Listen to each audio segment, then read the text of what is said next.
Alright mates, how's it going? In today's video, episode 14 of Lord of the Clans by Christie Golden. So let's go!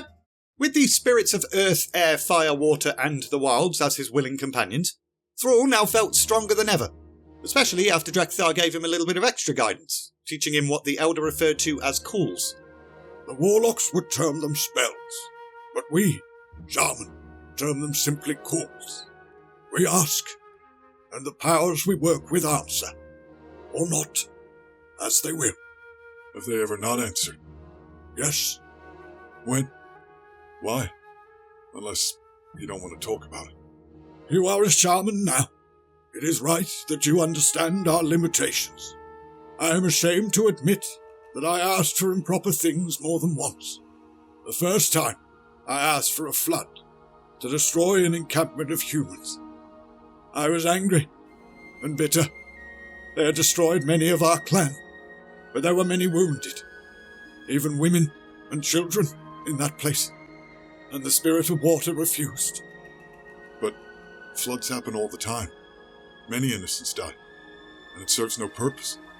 It serves the spirit of water's purpose, and the wilds. I do not know their needs and plans. They certainly do not tell me of them. Thrall considered that for a moment. What about the other times? You probably assume that I've always been old, guiding the clan spiritually. No one is born old, wise one. Sometimes I wish I had been.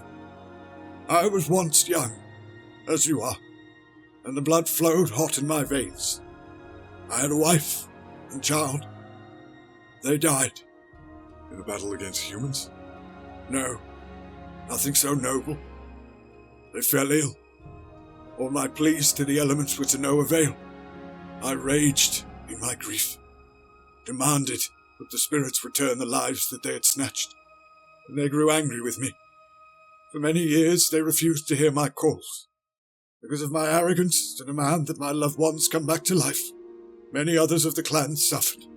It's only natural to want your loved ones to stay alive, Master Drekthar. Why would the spirits not understand that? Oh, they understood. My first request was humble. The element listened with compassion before it refused. But my next request was a furious demand, and the spirit of the wilds was offended, for I had abused the relationship between shaman and element. It is more than likely you will endure the pain of losing loved ones, Thrall. The spirit of the wilds has reasons for doing what it does, and you must respect those reasons. Thrall nodded, but he didn't absolutely agree. Drekthar shouldn't have been blamed for raging at the spirits in a time of torment. But that was probably a good time to change the subject. Where's Wise-Ear? He's a companion, not a slave. He leaves when he wishes, returns when it is his will. As if to reassure him, Snow Song then booped her nose on Thrall's leg, and he patted her on the head. He then bade his teacher good night, and off he went, to sleep in his own cave. More time passed, with Thrall hunting and helping and all of that sort of stuff. Only now, he could utilise his newfound relationship with the elements, and they came in handy. Earth would often provide advice on where herds were located. Air could change the course of the wind, so that Thrall's scent wouldn't alert his intended prey. However, there was only one occasion where Thrall asked for the Spirit of the Wild's aid. Supplies had become dangerously low, and the clan's luck in hunting had taken a turn for the worse. There were signs that deer were in the area, like deer poop, but the sneaky little buggers had continued to elude them for days. So, Thrall closed his eyes and extended his mind. Spirit of the Wilds, I ask for your favor. I ask for you, Spirit of the Deer, to sacrifice yourself. We will not waste any of your gifts, and we will honor you. Many lives depend on the surrendering of one. The orc then opened his eyes, only to see a white stag standing right in front of him, which inclined its head, and then it bounded away, skippity-skipping off at a rapid pace. Follow me. Soon enough, the Frostwolf hunting party arrived at a clearing to discover a large stag lying on the ground, with one of its legs bent at a very disgusting angle. And Thrall immediately approached it. Do not fear. Your pain will soon be ended. Your life continues to have meaning. I thank you, brother, for your sacrifice. After a few more weeks of hunting and gardening and shamaning, Thrall made his way back from gathering some herbs, only to discover the Frostwolf Clan had a new guest. A large orc, wearing a cloak. Who's the stranger? A wandering hermit. We do not know him. He says that Wizir found him lost in the mountains, and led him here. Seems like you've received him with more kindness than you received me. He comes only asking for refuge for a few days before pressing on. He didn't come with a torn Frostwolf swaddling cloth asking to be adopted. And he comes at springtime, not the onset of winter. These were all fair points, Thrall thought. He then sat down. Greetings, stranger. How long have you been travelling?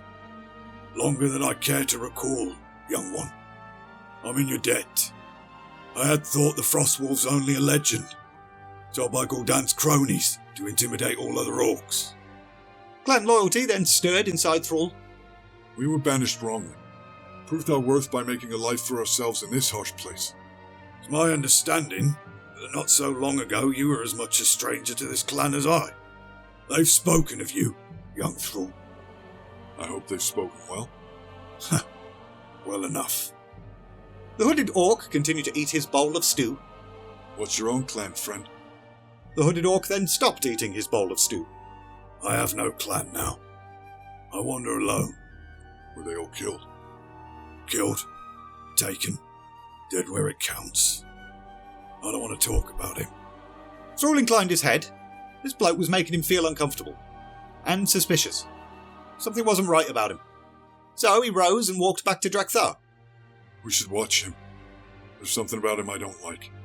So we were wrong to suspect you when you came, yet you're the only one who suspects this hungry stranger. Thrall, you have so much yet to learn. Despite Drakthar's words, Thrall continued to watch the stranger all bloody day. Guy had a sack he didn't let anyone touch. Not once had he taken off his bulky cape. Every time he was asked a question, he replied very briefly, and revealed very little about himself. A whole day, and all Thrall knew about the guy was he'd been a hermit for 20 years, nursed dreams of the old days, and yet appeared to be doing very little to actually help bring them back.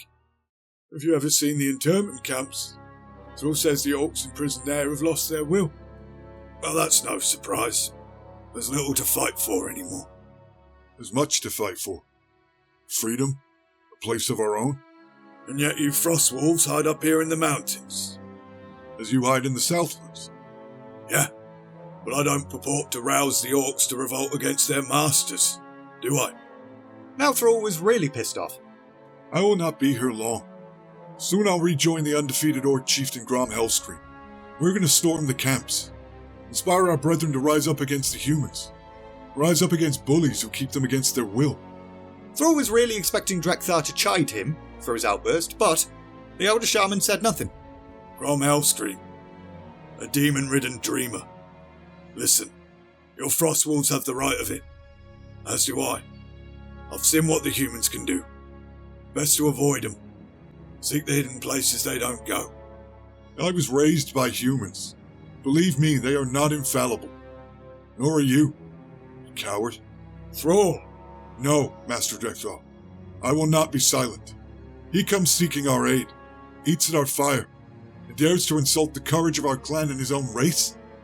I'll not stand for it. I may not be the chieftain, but I will claim my individual right to fight this stranger. Again, what Thrall expected to happen did not. He expected the stranger to cringe and ask his pardon. But the guy just laughed, got up to reveal that he was, in fact, as big as Thrall was, opened his sack, and pulled out the biggest bloody warhammer Thrall had ever seen. See if you can take me then, whelp. The Frostwolves all backed away. What the hell was happening? Thrall thought. Even Drakthar seemed to just be sitting there silent and impassive. Uthor then passed Thrall a spear, and he began to stomp his feet. He could sense the spirit of Earth responding questioningly, being all like, "This isn't really anything to do with me, mate." So Thrall, very carefully so as not to upset the elements, refused their aid. This was not their fight.